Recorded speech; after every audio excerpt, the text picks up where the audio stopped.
Good morning बच्चों। आज हम लोग पीरियोडिक क्लासिफिकेशन का 5वां लेक्चर पढ़ने जा रहे हैं। ठीक है, इससे पहले लेक्चर में आप लोगों ने क्लासिफिकेशन पढ़ लिया। ठीक है, कैसे पीरियोडिक टेबल को याद करना है इसको पढ़ लिया, और कुछ पीरियोडिक प्रॉपर्टी जैसे मैंने एटॉमिक रेडियस स्टार्ट किया है उसको आप लोग पढ़ रहे हैं, जिसमें 2 प्रॉपर्टी मैं बता चुका।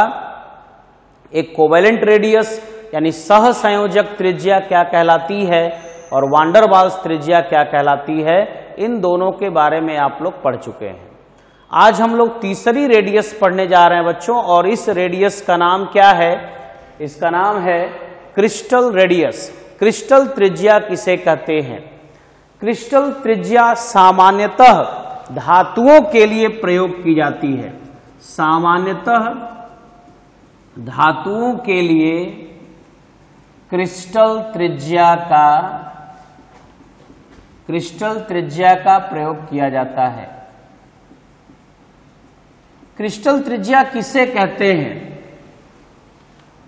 डेफिनेशन क्या होगा इसका समझेंगे, देख करके नोट्स भी बनाएंगे इसी प्रकार। तो क्रिस्टल रेडियस का मतलब होता है किसी धातु के क्रिस्टल जालक में, धातु का क्रिस्टल जालक है, मान लीजिए सोडियम धातु का ही क्रिस्टल जालक है, बहुत सारे सोडियम धातु एक दूसरे से जुड़े हुए हैं।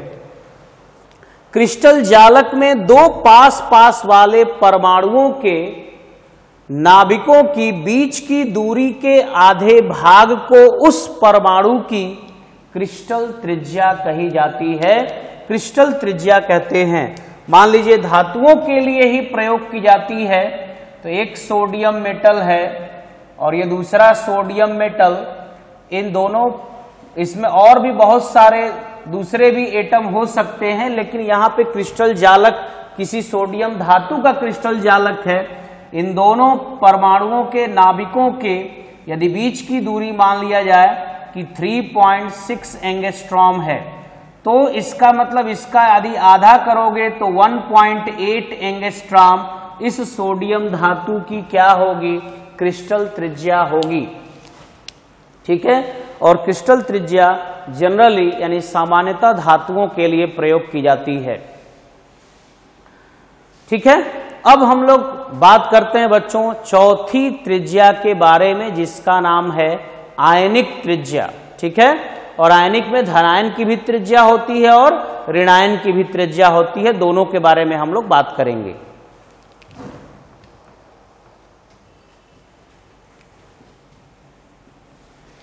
तो आयनिक त्रिज्या के बच्चों, आयनिक त्रिज्या के बारे में हम लोग बात करेंगे। तो आयनिक त्रिज्या का मतलब होता है, यहां पे लिखेंगे किसी धनायन या ऋणायन, किसी धनायन, अब आयन में दोनों आ सकते हैं, धनायन भी और ऋणायन भी, किसी धनायन या ऋणायन के नाभिक से बाह्यतम कोश के बीच की दूरी को उस आयन का मतलब क्या हो सकता है? धनायन या ऋणायन की आयनिक त्रिज्या कहते हैं। आयनिक त्रिज्या कहते हैं किसी धनायन या ऋणायन के नाभिक से उसके बाह्यतम कोश की दूरी को आयनिक त्रिज्या कहा जाता है बच्चों। ठीक है, और आयनिक त्रिज्या में धनायन की भी त्रिज्या हो सकती है और ऋणायन की भी त्रिज्या हो सकती है। इसमें पहला कंडीशन हम लोग बात करेंगे बच्चों धनायन की त्रिज्या। धनायन की त्रिज्या हेडिंग डाल देंगे। धनायन की त्रिज्या में पहला पॉइंट या ए पॉइंट डाल सकते हैं और लिखेंगे किसी धनायन की त्रिज्या अपने परमाणु से सदैव, किसी धनायन की त्रिज्या अपने परमाणु से सदैव छोटी होती है। जैसे मान लीजिए सोडियम है, सोडियम का परमाणु क्रमांक 281 है। देखिए सोडियम के बाह्यतम कोश में 1 इलेक्ट्रॉन है। सोडियम यदि बाह्यतम कोश के इलेक्ट्रॉन को निकाल देगा, सोडियम यदि बाह्यतम कोश के इलेक्ट्रॉन को निकाल देगा तो सोडियम पे एक प्लस चार्ज आ जाएगा। तो ये सोडियम परमाणु है और ये सोडियम धनायन है। इसमें देखिए कितने सेल हैं, KLM, और यहां पर KL सेल है। इसका मतलब यहां 2 ही सेल। तो यहां पर आपको याद रखना है क्यों ऐसा हो रहा है कि किसी धनायन की त्रिज्या अपने परमाणु से सदैव छोटी होती है। तो आप ध्यान देंगे बच्चों, याद रखेंगे कि जब धनायन बनता है तो यहां पर बाह्यतम कोश समाप्त हो जा रहा है, यानी बाह्यतम कोश से इलेक्ट्रॉन क्या हो जा रहा है, निकल जा रहा है। अब सोचिए कि पहले ये मान लीजिए नाभिक है, पहला सेल, दूसरा सेल और ये हो गया बच्चों तीसरा सेल। पहले वाले सेल में 2 इलेक्ट्रॉन, ठीक है, इसमें 8 और इसमें 1 ही इलेक्ट्रॉन है। तो यहां से नाभिक का जो बाह्यतम कोश के बीच की जो दूरी है वो यहां तक है, यानी नाभिक का इस बाह्यतम कोश पर लगने वाला आकर्षण बल है। लेकिन जैसे ही 1 इलेक्ट्रॉन बाहर निकलेगा तो ये कोश क्या हो गया, समाप्त हो गया। कोश के समाप्त होते ही दूरी क्या हो गई, घट गई, और नाभिक के द्वारा बाह्यतम कोश पर लगने वाला आकर्षण बल बढ़ गया। नाभिक के द्वारा लगने वाले बाह्यतम कोश पर जो आकर्षण बल लगता है, उस आकर्षण बल को हम लोग नाभिकीय आवेश कहते हैं। तो यहां डेफिनेशन आप लोग नाभिकीय आवेश का भी लिख सकते हैं। नाभिकीय आवेश को इंग्लिश में आप कहते हो बच्चों न्यूक्लियर चार्ज। तो किसे कहते हैं नाभिकीय आवेश? नाभिकीय आवेश का मतलब होता है नाभिक के द्वारा बाह्यतम कोश, नाभिक के द्वारा बाह्यतम कोश के इलेक्ट्रॉनों पर लगने वाला आकर्षण बल,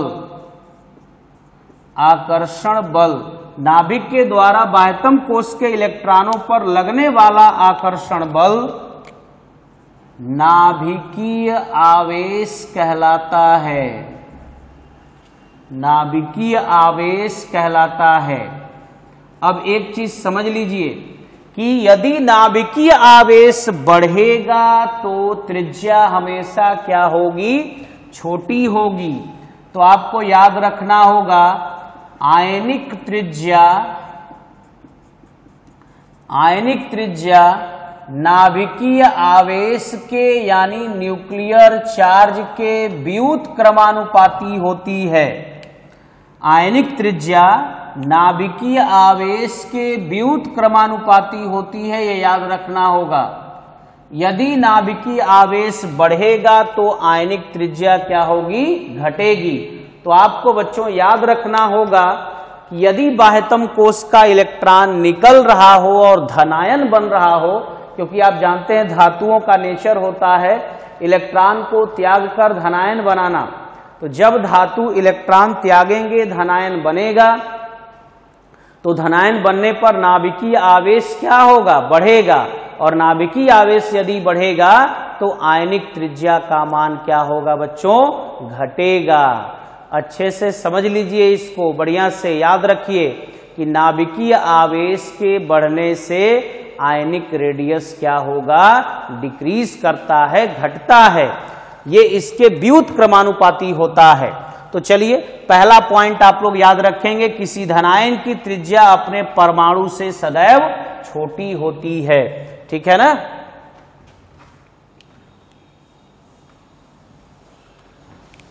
ठीक है बच्चों, अब दूसरा एक पॉइंट देते हैं, यहां पे बी हम दे देते हैं। पहले इस बी वाले पॉइंट को मैं एक एग्जाम्पल से आपको समझाता हूं।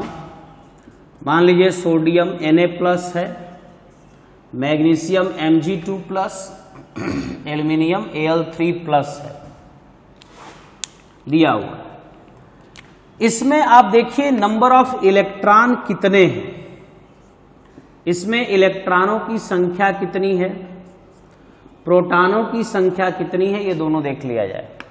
तो प्रोटॉन, इसमें इलेक्ट्रॉन कितने हैं, प्रोटॉन कितने हैं।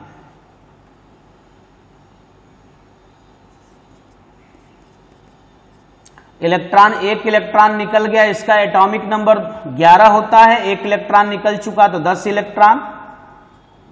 प्रोटॉन तो निकलते नहीं, उतने ही रहेंगे। इसमें भी 3 इलेक्ट्रॉन निकल गया तो 10।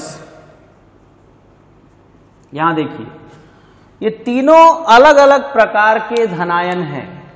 इन तीनों में इलेक्ट्रॉनों की संख्या बच्चों समान है।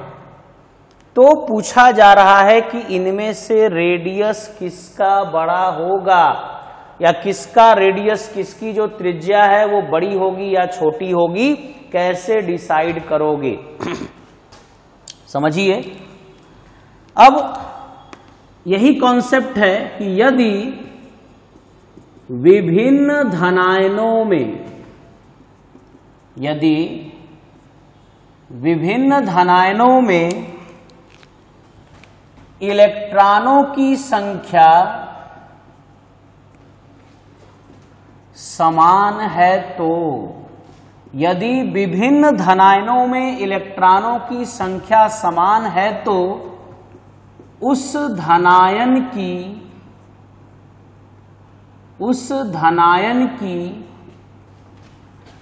त्रिज्या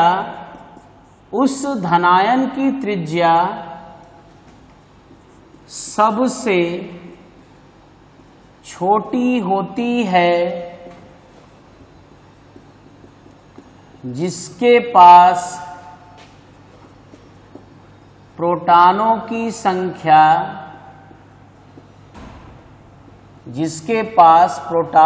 संख्या अधिक होती है। तो चेक कर लीजिए, सब में क्या है, इलेक्ट्रॉनों की संख्या समान है, तो किस धनायन की त्रिज्या सबसे छोटी होगी, जिसके पास प्रोटॉनों की संख्या सबसे ज्यादा है। प्रोटॉन इसके पास ज्यादा है।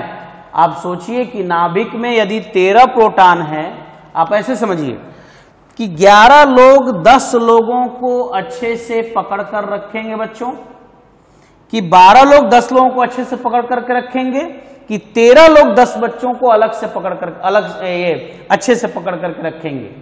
13 लोगों की 10 लोगों पे पकड़ ज्यादा मजबूत होगी ना, यानी जिसके नाभिक में ज्यादा प्रोटॉन होंगे और बाह्यतम कोश में इलेक्ट्रॉन मान लीजिए कम है, 2 8 है तो 8 ही इलेक्ट्रॉन हुआ ना। तो बाह्यतम कोश में इलेक्ट्रॉन चाहे जितने भी हों, लेकिन प्रोटॉन अगर ज्यादा है तो बाह्यतम कोश पर उसकी पकड़ क्या होगी, ज्यादा मजबूत होगी। इसका मतलब यहां नाभिकीय आवेश ज्यादा हो जाएगा, और जिसका नाभिकीय आवेश ज्यादा होगा उसकी जो रेडियस होगी, उसकी जो त्रिज्या होगी, वो सदैव छोटी होगी। अभी मैं बता चुका हूं कि आयनिक त्रिज्या नाभिकीय आवेश के व्युत क्रमानुपाती होती है। तो बच्चों, कॉन्सेप्ट भी मैंने आपको दे दिया याद रखने के लिए भी, कि यदि विभिन्न धनायनों में इलेक्ट्रॉनों की संख्या समान है तो उस धनायन की त्रिज्या सबसे छोटी होती है जिसके पास प्रोटॉनों की संख्या अधिकतम है, अधिक होती है। तो बड़ी रेडियस किसकी होगी, Na+, फिर होगा Mg2+, और फिर होगा Al3+। ये दूसरा कॉन्सेप्ट था धनायन की त्रिज्या में। ठीक है,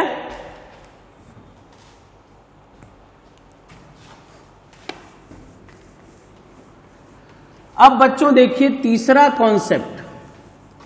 2 कॉन्सेप्ट मैंने आपको बता दिया, अब तीसरे कॉन्सेप्ट पे आते हैं। ठीक है, किसी परमाणु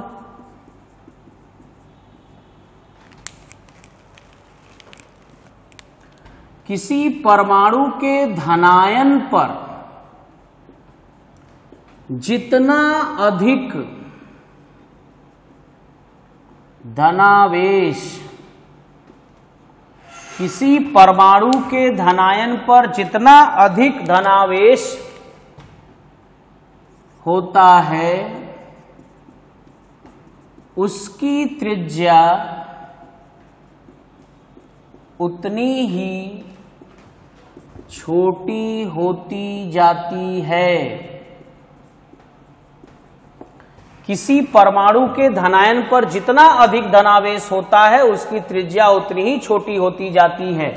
जैसे एग्जाम्पल देखिए, एग्जाम्पल में मान लीजिए मैग्नीशियम है और मैग्नीशियम का ही Mg+ है, Mg2+ है। तो बताइए इन दोनों में किसकी त्रिज्या बड़ी होगी, किसकी त्रिज्या छोटी?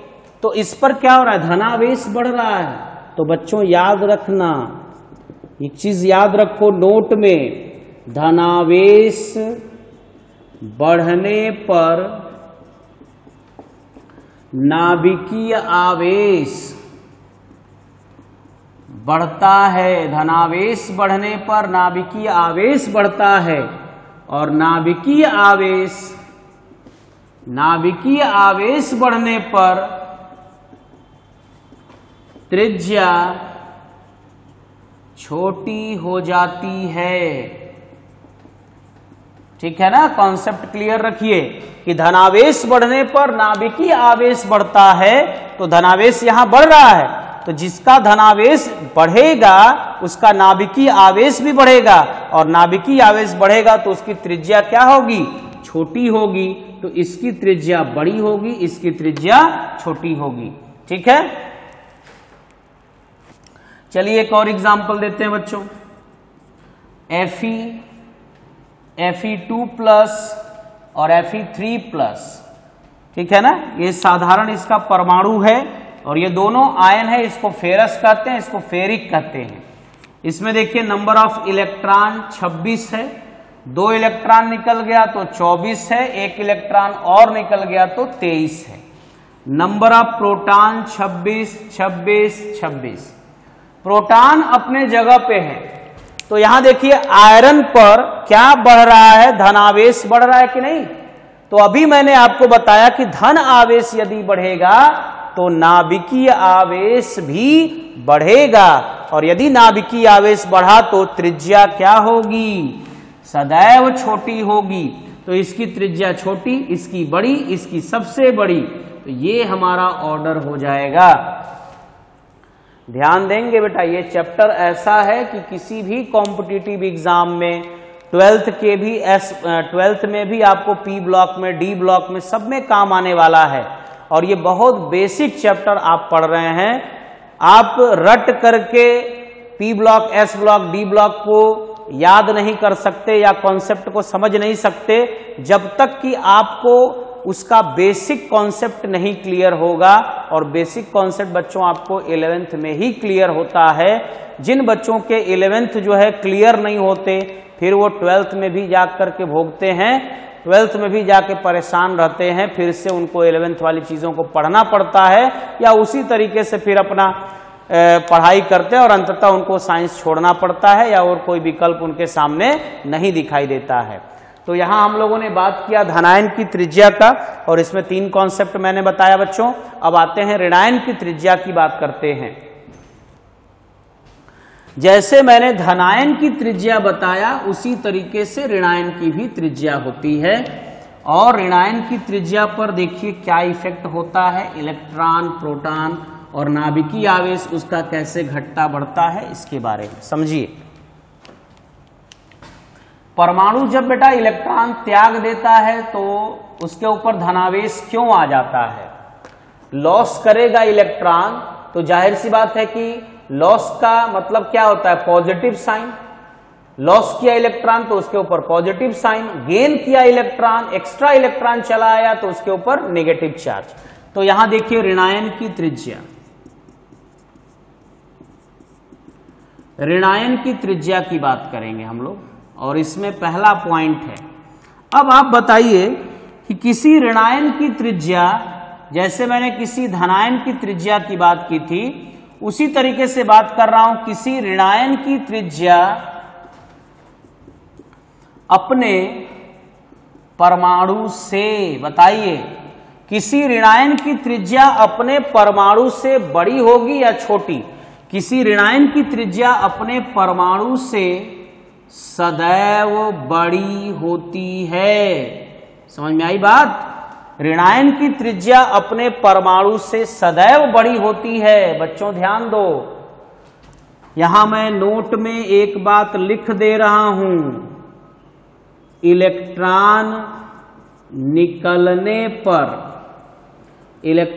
निकलने पर नाभिकीय आवेश बढ़ जाता है। इलेक्ट्रॉन निकलने पर नाभिकीय आवेश बढ़ जाता है, परंतु इलेक्ट्रॉन प्रवेश करने पर या इलेक्ट्रॉन ग्रहण करने पर नाभिकीय आवेश घट जाता है। बहुत इंपॉर्टेंट है बेटा। और आपको पता है कि जो आयनिक त्रिज्या होती है, वो नाभिकीय आवेश के क्या होती है? व्युत क्रमानुपाती होती है। नाभिकीय आवेश के क्या होती है? व्युत क्रमानुपाती होती है। कौन? आयनिक त्रिज्या। तो आप सोचिए कि इलेक्ट्रॉन निकलेगा तो नाभिकीय आवेश बढ़ेगा, नाभिकीय आवेश बढ़ेगा तो आयनिक त्रिज्या घटेगी, लेकिन इलेक्ट्रॉन यदि प्रवेश करेगा, इलेक्ट्रॉन यदि ग्रहण करेगा तो नाभिकीय आवेश क्या हो जाएगा? घट जाएगा। और नाभिकीय आवेश घटने से रेडियस क्या हो जाएगी? बढ़ जाएगी। तो यही कारण होता है कि ऋणायन की त्रिज्या अपने परमाणु से सदैव बड़ी होती है, क्योंकि ऋणायन का मतलब वो परमाणु एक इलेक्ट्रॉन गेन किया, एक इलेक्ट्रॉन जब वो ग्रहण करेगा, हर बात को बोर्ड पे मैं लिखूंगा नहीं, जो मैं कह रहा हूं उससे भी आपको लिख करके नोट्स बना लेना होगा, सुन करके भी। तो आप समझिए कि जब इलेक्ट्रॉन इंटर करता है, जब इलेक्ट्रॉन ग्रहण करता है कोई परमाणु, नाभिकीय आवेश को बच्चों जस्ट लाइक लालच मान लो। लालच, यदि आपका कोई चीज खो जाता है तो उसके प्रति लालच बढ़ जाता है। जैसे कोई परमाणु अपना इलेक्ट्रॉन त्याग दिया ना, तो इलेक्ट्रॉन तो निकल गया, तो उसके प्रति उसका लालच बढ़ जाता है, यानी उसका नाभिकीय आवेश बढ़ जाता है। अब ऐसे समझिए कि जब कोई परमाणु इलेक्ट्रॉन ग्रहण कर लेगा, तो जब हम कुछ पाना चाहते हैं और मिल जाए हमको, तो लालच कम हो गया। लालच कम मतलब नाभिकीय आवेश कम हो जाएगा, और नाभिकीय आवेश कम होने से रेडियस क्या हो जाएगी? बड़ी हो जाएगी। तो इसका मतलब ये हुआ कि ऋणायन की त्रिज्या, किसी ऋणायन की त्रिज्या हमेशा अपने परमाणु से क्या होगी? सदैव बड़ी होती है। समझे बात को? किसी ऋणायन की त्रिज्या अपने परमाणु से सदैव बड़ी होती है। जैसे एग्जाम्पल देखिए, क्लोरीन है बच्चों 287। क्लोरीन का नेचर है इलेक्ट्रॉन ग्रहण करने का, क्योंकि ये अधातु है। धातु और अधातु के बारे में आप 9th-10th में भी पढ़ चुके हो कि धातुओं का नेचर होता है इलेक्ट्रॉन त्यागना, लेकिन अधातु का नेचर होता है इलेक्ट्रॉन ग्रहण करना। अब ये 7 इलेक्ट्रॉन थोड़ी त्याग पाएगा, तो 1 इलेक्ट्रॉन ग्रहण करके अपना अष्टक कंप्लीट कर लेगा। जैसे ही 1 इलेक्ट्रॉन ग्रहण करेगा 2 8 8 हो जाएगा। खुद सोचिए, इसमें इलेक्ट्रॉन कितने हैं? 17, और इसमें इलेक्ट्रॉन कितने हो गए? 18। लेकिन प्रोटॉन कितने हैं? 18, और इसमें प्रोटॉन कितने हैं? प्रोटॉन कितने हैं? 17, और इसमें प्रोटॉन कितने हैं? 17। अब सोचिए, अब खुद सोचिए कि 17 लोग हैं, 17 लोगों को अच्छे से पकड़ करके रखेंगे, लेकिन 17 लोग अगर 18 लोगों को पकड़ना चाहेंगे तो थोड़ी पकड़ क्या होगी? कमजोर होगी। यही मैं कह रहा हूं। समझो कि यदि इलेक्ट्रॉन यहां ज्यादा है, प्रोटॉन कम, तो नाभिकीय आवेश हो जाएगा कम, क्योंकि नाभिक यानी प्रोटॉनों के द्वारा इन इलेक्ट्रॉनों पर लगने वाला आकर्षण बल कम हो जाएगा। समझे? बहुत क्लियर कट है बच्चों, इसको समझो, नहीं समझोगे पछताओगे, बात मान लो, ठीक है ना। ये बहुत बेसिक चीज पढ़ रहे हो तुम लोग कि इलेक्ट्रॉन त्यागने पर किसी परमाणु का रेडियस छोटा हो जाता है, उसकी परमाणु त्रिज्या छोटी हो जाती है क्योंकि नाभिकीय आवेश बढ़ जाता है। बहुत लोग पूरा चैप्टर पढ़ लेंगे और नाभिकीय आवेश क्या है अंत में कहेंगे सर नाभिकीय आवेश से नहीं पता है कि क्या है। तो समझ लो नाभिकीय आवेश क्या है। नाभिक के द्वारा बाह्यतम कोश के इलेक्ट्रॉनों पर लगने वाला आकर्षण बल नाभिकीय आवेश कहलाता है। गधा भी समझ जाएगा, समझ रहे हो ना, गधे लोग जो होंगे वो भी समझ जाएंगे इस बात को कि ये क्या होता है। तो आप तो खैर अच्छे बच्चे हो, आप लोग तो जानते ही हो सारा चीज। तो इसका मतलब ये हुआ कि इस ऋणायन की जो त्रिज्या है वो अपने परमाणु से क्या है, सदैव बड़ी है। क्यों बड़ी है? क्योंकि इसने इलेक्ट्रॉन गेन किया, इलेक्ट्रॉन ग्रहण किया, और इलेक्ट्रॉन ग्रहण करने से रेडियस क्या होता है, रेडियस बढ़ जाता है बच्चों, ठीक है। तो यहां पर एक पॉइंट हो गया कि ऋणायन की त्रिज्या अपने परमाणु से सदैव बड़ी होती है। इसी क्रम में दूसरा पॉइंट मैं यहां आपको बता दूं, किसी ऋणायन पर ऋण आवेश, किसी ऋणायन पर ऋण आवेश बढ़ने से, किसी ऋणायन पर ऋण आवेश बढ़ने से त्रिज्या बढ़ती जाती है। जैसे जैसे ऋण आवेश बढ़ेगा वैसे वैसे त्रिज्या। तो बच्चों बात कर रहे हैं हम लोग ऋणायन की त्रिज्या की, और उसमें मैंने पहला पॉइंट आपको बता दिया, किसी ऋणायन की त्रिज्या हमेशा अपने परमाणु से सदैव बड़ी होती है। और उस केस के बाद अब दूसरे केस के बारे में आते हैं हम लोग। किसी ऋणायन पर जितना अधिक ऋणावेश बढ़ेगा उसकी रेडियस, उसकी त्रिज्या भी क्या होगी, बढ़ेगी। जैसे धनायन के बारे में बताया था कि धनायन पर धनावेश बढ़ने से त्रिज्या क्या होगी, छोटी होगी, लेकिन ऋणायन पर यदि ऋण आवेश बढ़ रहा है तो त्रिज्या उसकी बड़ी होती जाएगी, ठीक है। तो ऋणायन पर ऋण आवेश देखिए कैसे। ऑक्सीजन मान लीजिए, ऑक्सीजन ने 1 इलेक्ट्रॉन ग्रहण किया, फिर ऑक्सीजन ने 2 इलेक्ट्रॉन ग्रहण कर लिया, एक और ग्रहण कर लिया। तो यहां पर ऑक्सीजन का इलेक्ट्रॉन यहां पे 8, यहां पे 9 और इलेक्ट्रॉन यहां हो गए 10। लेकिन प्रोटॉन कितने हैं? प्रोटॉन तो बच्चों उतने ही हैं। और 8 लोग 10 लोगों को क्या अच्छे से पकड़ करके रख पाएंगे? तो मैंने आपको अभी बताया कि यदि किसी परमाणु में इलेक्ट्रॉन इंटर कर रहे हो, इलेक्ट्रॉन उसमें प्रवेश कर रहे हो, तो ऐसे सिचुएशन में आपको हमेशा ये देखना होगा कि इलेक्ट्रॉन इंटर करने से, इलेक्ट्रॉन प्रवेश करने से नाभिकीय आवेश क्या हो जाता है, घट जाता है। और नाभिकीय आवेश घटने से परमाणु त्रिज्या क्या हो जाती है, बड़ी हो जाती है। तो समझिए, यानी परमाणु त्रिज्या, रेडियस किसकी बड़ी होगी, रेडियस किसकी बड़ी होगी, इसकी रेडियस सबसे बड़ी होगी। ये दूसरा कॉन्सेप्ट था। इसी क्रम में मैं तीसरा भी कॉन्सेप्ट बना दे रहा हूं, जैसे धनायन का था। यदि विभिन्न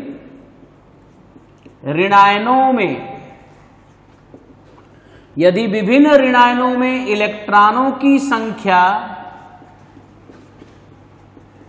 समान है तो, यदि विभिन्न ऋणायनों में इलेक्ट्रॉनों की संख्या समान है तो जिस ऋणायन में प्रोटॉनों की संख्या, जैसे उसमें बताया गया था, जिस ऋणायन में प्रोटॉनों की संख्या अधिकतम होती है, उसकी त्रिज्या छोटी होती है। क्लियर हुआ बच्चों? उसकी त्रिज्या क्या होती है, छोटी होती है। अब मैं एग्जाम्पल दे रहा हूं, समझिए। नाइट्रोजन, इसमें इलेक्ट्रॉनों की संख्या कितनी है? 7। इसका एटॉमिक नंबर है, ये 3 इलेक्ट्रॉन गेन किया, N3 माइनस बना दिया। इसी तरीके से देखिए ऑक्सीजन, इलेक्ट्रॉन 8, ठीक है, 3 इलेक्ट्रॉन ग्रहण कर दिया तो ये 10 हो गया, 2 इलेक्ट्रॉन ग्रहण कर लिया तो ये 10 हो गया, और उसी तरीके से फ्लोरीन भी 1 इलेक्ट्रॉन ग्रहण कर लिया तो 10। इसका प्रोटॉनों की संख्या 7, 8 और ये 9। 7 इलेक्ट्रॉन थे, 3 माइनस 4 यानी 3 इलेक्ट्रॉन ग्रहण किया तो 10। 8 प्रोटॉनों की संख्या है और 2 इलेक्ट्रॉन ग्रहण कर लिया तो 10।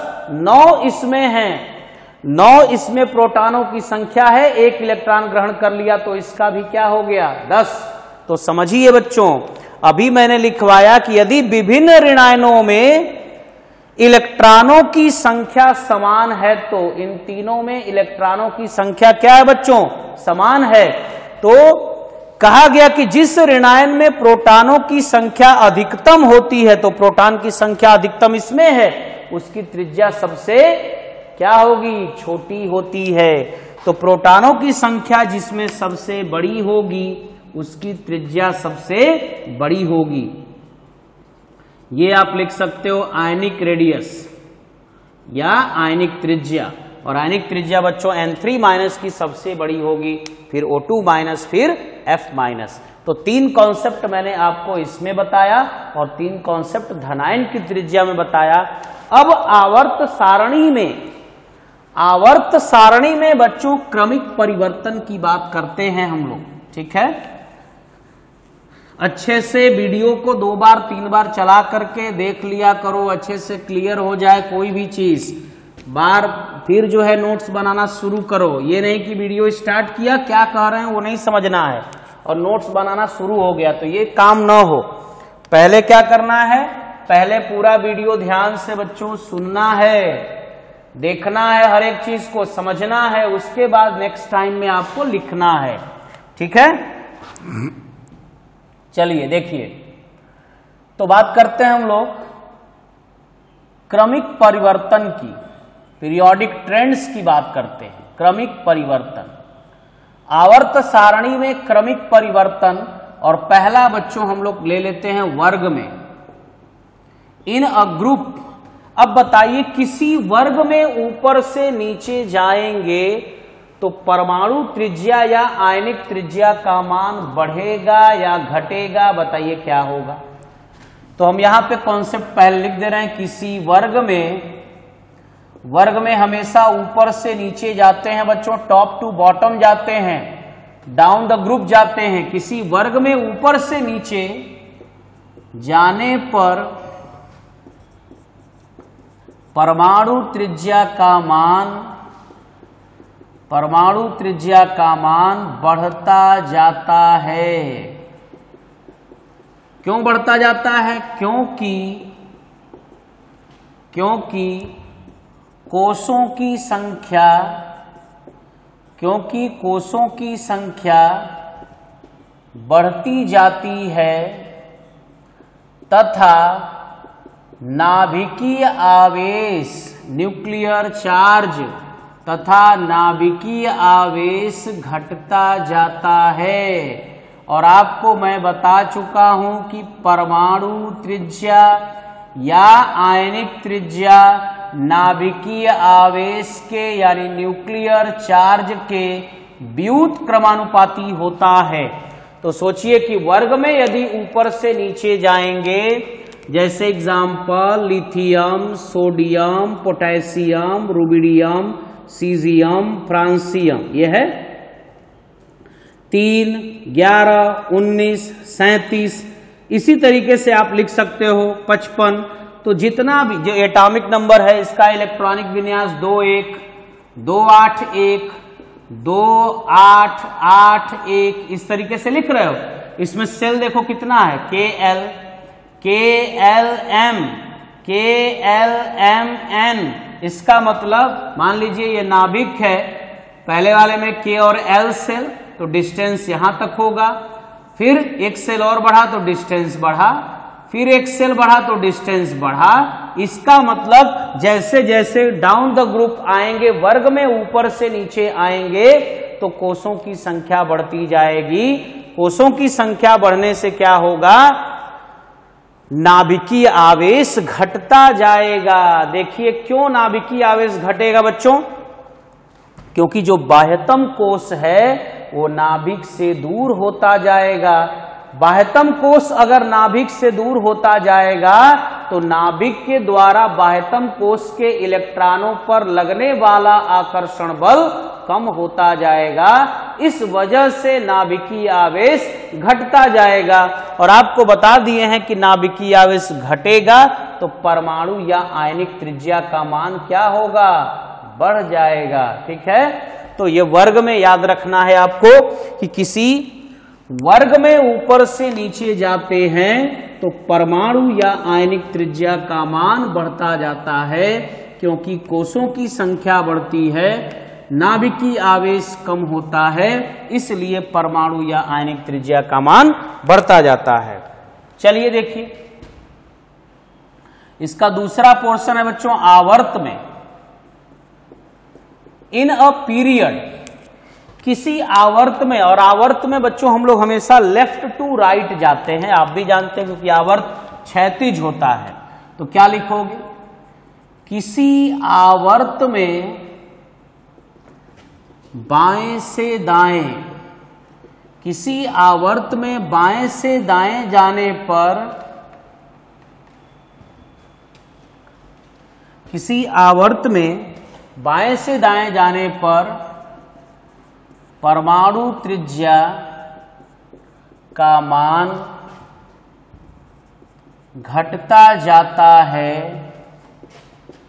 क्योंकि नाभिकीय आवेश बढ़ता जाता है। नाभिकीय आवेश बढ़ेगा तो परमाणु त्रिज्या का मान क्या होगा, घटेगा। सभी लोग जानते हैं। ठीक है, देखिए एग्जाम्पल देखिए आप लोग, sodium, magnesium, aluminium, silicon, phosphorus, sulphur, chlorine. परमाणु क्रमांक 11, 12, 13, 14, 15, 16, 17। कैसे लिखेंगे, 2, 8, 1, 2, 8, 2, 2, 8, 3, 2, 8, 4, 2, 8, 5, 2, 8, 6, 2, 8, 7। अब चेक करिए, देखिए सब में क्या है बच्चों, कोषों की संख्या समान है। देखिए KLM कोषों की संख्या क्या है, समान है।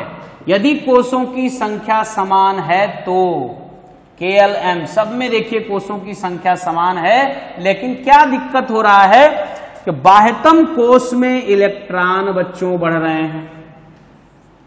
अब सोचो कि बाह्यतम कोष में अगर इलेक्ट्रॉन बढ़ेगा तो नाभिकीय आवेश तो बच्चों घटने लगेगा, क्योंकि नाभिक के द्वारा बाह्यतम कोष के इलेक्ट्रॉनों पर लगने वाला जो आकर्षण बल है वो बढ़ जाएगा। क्यों बढ़ेगा, ऐसा नहीं बच्चों कि प्रोटॉन भी चूंकि बढ़ रहे हैं, इस वजह से भले इलेक्ट्रॉन बाह्यतम कोष में बढ़ रहे हैं, बाह्यतम कोष में इलेक्ट्रॉन बढ़ने से नाभिकीय आवेश क्यों बढ़ जा रहा है, समझिए, क्योंकि यहां पर लेफ्ट टू राइट चलने पर प्रोटॉनों की संख्या भी बढ़ती जा रही है। आप ऐसे समझिए, मान लीजिए बच्चों एक डेयरी मिल्क का चॉकलेट है आपके पास और आप ही स्वयं खाने वाले हैं उसको, तो पूरा एक बड़ा पार्ट आपको मिलेगा, निश्चिंत रहेंगे, उसको दिन भर में आप खा सकते हैं या पूरा एक बार में खा सकते हैं, निश्चिंत हैं।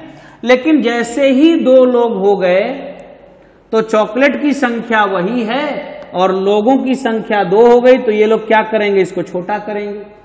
फिर यहां पे क्या हो गए, 3 लोग हो गए तो और छोटा करेंगे, 4 लोग हो गए और छोटा करेंगे। यानी यहां पर जैसे जैसे नंबर ऑफ लोग बढ़ रहे हैं, नंबर ऑफ पर्सन बढ़ रहे हैं, उनका लालच इस चॉकलेट की तरफ बढ़ रहा है। और लालच को मैंने क्या कहा था बच्चों, लालच नाभिकीय आवेश है। तो लालच बढ़ रहा है, इसका मतलब सोचिए इसके कितने टुकड़े हो गए, मतलब इसकी साइज क्या होती जा रही है, छोटी होती जा रही है। जैसे जैसे नाभिकीय आवेश बढ़ेगा वैसे वैसे साइज क्या होगी, छोटी होती जाएगी। अर्थात ये कह सकते हैं कि किसी वर्ग में ऊपर से नीचे आएंगे तो नाभिकीय आवेश घटेगा, रेडियस क्या होगा, बढ़ेगा। लेकिन किसी आवर्त में यदि बाएं से दाएं चलते हैं तो कोषों की संख्या समान रहती है, परंतु बाह्यतम कोष में इलेक्ट्रॉन बढ़ने के कारण नाभिकीय आवेश बढ़ जाता है, और नाभिकीय आवेश बढ़ने से रेडियस क्या हो जाती है, छोटी हो जाती है। तो यहां पर बच्चों परमाणु त्रिज्या का कॉन्सेप्ट क्लियर होता है। अब नेक्स्ट टॉपिक हम लोग यहां पे शुरू करेंगे, आयनन ऊर्जा, या जिसको आप आयनन विभव के नाम से भी जानते हैं। तो आयनन ऊर्जा की यहां बात की जाएगी।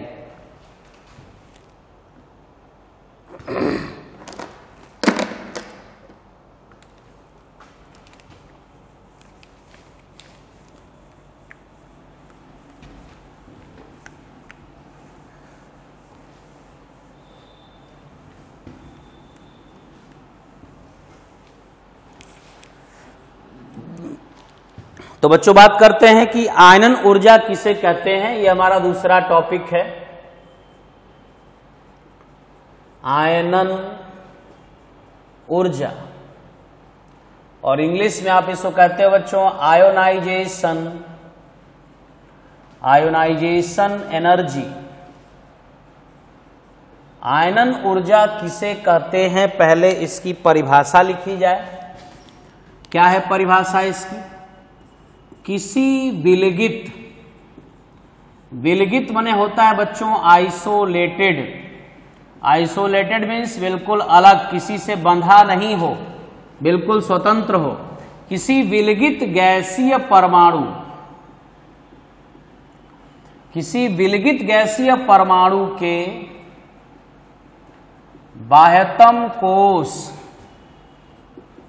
किसी विलगित गैसीय परमाणु के बाह्यतम कोष से एक इलेक्ट्रॉन को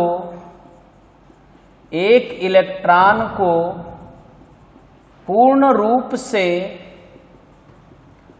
बाहर निकालने में, एक इलेक्ट्रॉन को पूर्ण रूप से बाहर निकालने में जितनी ऊर्जा,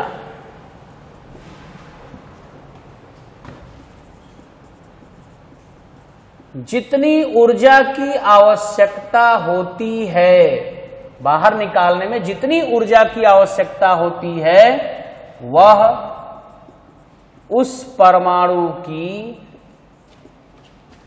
आयनन ऊर्जा कहलाती है।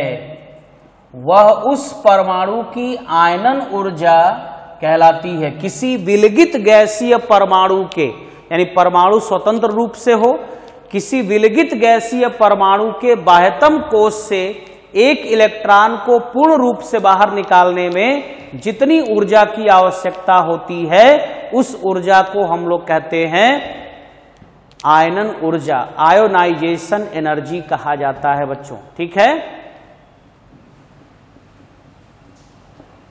तो यहां बात करते हैं बच्चों आयनन ऊर्जा की, और आयनन ऊर्जा को इलेक्ट्रॉन वोल्ट प्रति परमाणु, इलेक्ट्रॉन वोल्ट प्रति परमाणु, इलेक्ट्रॉन वोल्ट पर एटम अथवा किलो जूल प्रति ग्राम परमाणु या मोल, या कह सकते हैं किलो कैलोरी प्रति मोल में व्यक्त किया जाता है।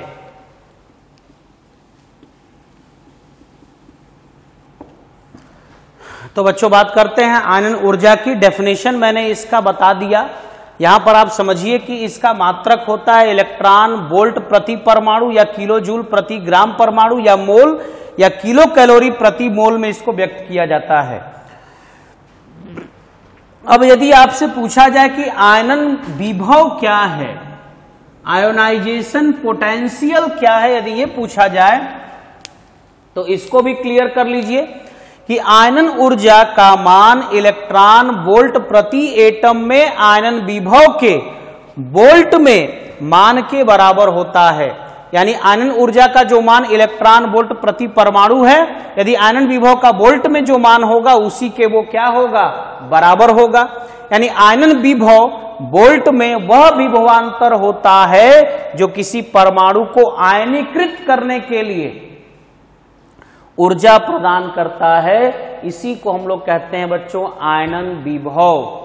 तो आयनन विभव या आयनन ऊर्जा का डेफिनेशन क्लियर हो गया कि किसी भी विलगित गैसीय परमाणु के बाह्यतम कोश में उपस्थित इलेक्ट्रॉन को पूर्ण रूप से बाहर निकालने में जितनी ऊर्जा की आवश्यकता होती है उस ऊर्जा को हम लोग आयनन ऊर्जा कहते हैं, या उसी को हम लोग कह सकते हैं यदि विभवांतर है और वोल्ट में व्यक्त किया जाए और उस परमाणु को आयनीकृत करने के लिए ऊर्जा दिया जाए तो इसी को हम लोग कहते हैं बच्चों आयनन विभव। ठीक है।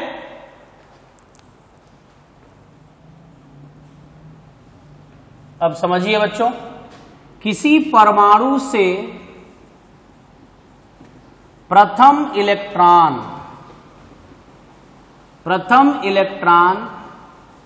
निकालने के लिए दी गई आवश्यक ऊर्जा को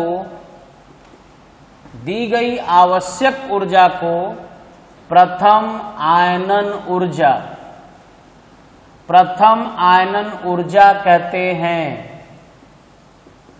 किसी परमाणु से प्रथम इलेक्ट्रॉन निकालने के लिए यानी पहले इलेक्ट्रॉन को निकालने के लिए जो भी ऊर्जा उसे दी जाती है उसे कहते हैं प्रथम आयनन ऊर्जा। इसी प्रकार क्रमशः दूसरे तथा तीसरे इलेक्ट्रॉन को निकालने के लिए दी गई आवश्यक ऊर्जा को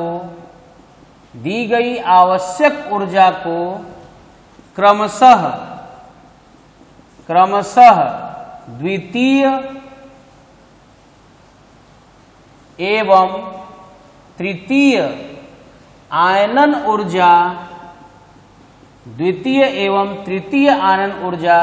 कहते हैं। ठीक है ना। जिस प्रकार किसी परमाणु से पहला इलेक्ट्रॉन निकालते हैं तो उस ऊर्जा को ऊर्जा देनी पड़ती है, तो जितना ऊर्जा हम लोग देंगे, जितनी ऊर्जा की हमें आवश्यकता होती है उस ऊर्जा को हम लोग कहते हैं प्रथम आयनन ऊर्जा। उसी प्रकार यदि दूसरा इलेक्ट्रॉन हम लोग निकालते हैं तो उसको और अधिक ऊर्जा दी जाएगी तो उसको कहेंगे बच्चों द्वितीय आयनन ऊर्जा। तीसरा इलेक्ट्रॉन निकालेंगे तो और ज्यादा ऊर्जा देनी पड़ेगी तो इसको कहेंगे तृतीय आयनन ऊर्जा। अब सोचिए कि इन तीनों ऊर्जाओं में कौन सी ऊर्जा ज्यादा होगी। तो प्रथम आयनन ऊर्जा का मान क्या होगा, हमेशा द्वितीय। तो बात कर रहे थे हम लोग प्रथम आयनन ऊर्जा की, जिसका मान द्वितीय आयनन ऊर्जा से अधिक होता है, और द्वितीय आयनन ऊर्जा का मान तृतीय आयनन ऊर्जा से अधिक होता है। आयनन ऊर्जा को IE से रिप्रेजेंट करते हैं। आयोनाइजेशन एनर्जी 1 कर दिया, मतलब first ionization energy is greater than second ionization energy is greater than third ionization energy. यानी प्रथम आयनन ऊर्जा हमेशा सेकंड वाले से और सेकंड का मान थर्ड वाले से हमेशा ज्यादा होता है। तो इस लेक्चर में मैंने आपको परमाणु त्रिज्या पूरा कंप्लीट किया, आयनन ऊर्जा का मान बता दिया कि कैसे हम लोग आयनन ऊर्जा को डिफाइन करते हैं, आयनन विभव को कैसे डिफाइन करते हैं। नेक्स्ट लेक्चर में हम लोग इसको डिस्क्राइब करेंगे, इसकी पीरियोडिक प्रॉपर्टी को डिस्क्राइब करेंगे, किस प्रकार आवर्त और वर्ग में ये बढ़ता घटता है इसके बारे में डिस्क्राइब करेंगे। That's all.